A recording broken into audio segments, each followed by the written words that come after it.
ឆ្នាំជំនួយផ្លូវភេទក៏អាចប្រើបានដែរនេះសម្រាប់បងប្អូនបរោះណាអាចខ្សោយណាអាចប្រើបានស្ដីបងប្អូនទាំងអស់គ្នានេះបានមករោគឱសថបុរាណខ្មែរ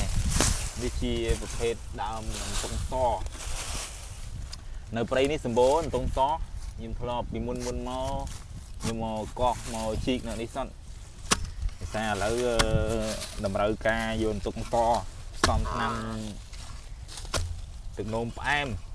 បញ្ចុះជាតិស្ករហើយនឹងគ្រូកលៀនភាសាយើងទៅទិញគេវាខ្លាចអត់បានដូចចិត្តអញ្ចឹងទៅយើងមកជីកមកកោះខ្លួនឯងយើងនេះគេហៅដើមតុងសតែព្រៃនេះមានច្រើន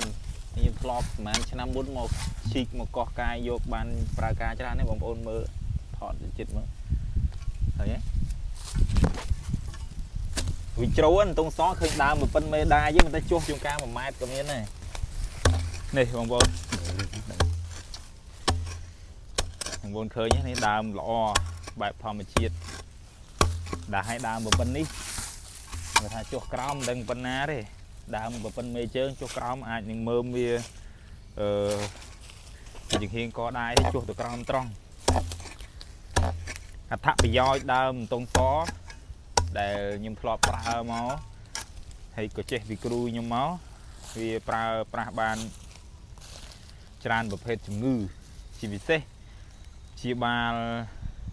បញ្ចុះជាតិស្ករបងប្អូនណាទឹកនោមផ្អែមលើជាតិស្ករអីគឺពិសេសហើយសម្រាប់បងប្អូនអ្នកគ្រូកលៀនខ្សោយតម្រងនោមឈឺឆ្អឹងក្អែងសន្លាក់ដៃជើងឬក៏រោគស្ត្រីជាពិសេសស្បូនរលាកស្បូនអីជាដើមគឺអាចប្រើប្រាស់បានទាំងអស់ហើយវាជាប្រភេទថ្នាំផ្សះចំពោះជំងឺមហារីកជាដើមអញ្ចឹងអាចព្យាបាលបានច្រើនប្រភេទជំងឺណាសង្ខេបក្នុងតាមក្បួនតែយើងត្រូវផ្សំជាមួយនឹងថ្នាំផ្សេងទៀតដាច់ហ៎សង្ខេបត្រឹមហ្នឹងហើយវាពិបាកកោះបន្តិចដោយសារវាជ្រៅហ្នឹងហើយបាទឬទួយដែរហ្នឹងនេះដាច់ហើយតាមពិតបើថាដៃកន្លែងល្អដើមប៉ុណ្នេះចុះជ្រៅប្រហែលជាលក្ខណៈ1ម៉ែត្រប៉ុន្តែនេះយើងបានតែប៉ុណ្នេះឥឡូវយើងកោះដើមនេះណាមើលនេះដើមនេះមើល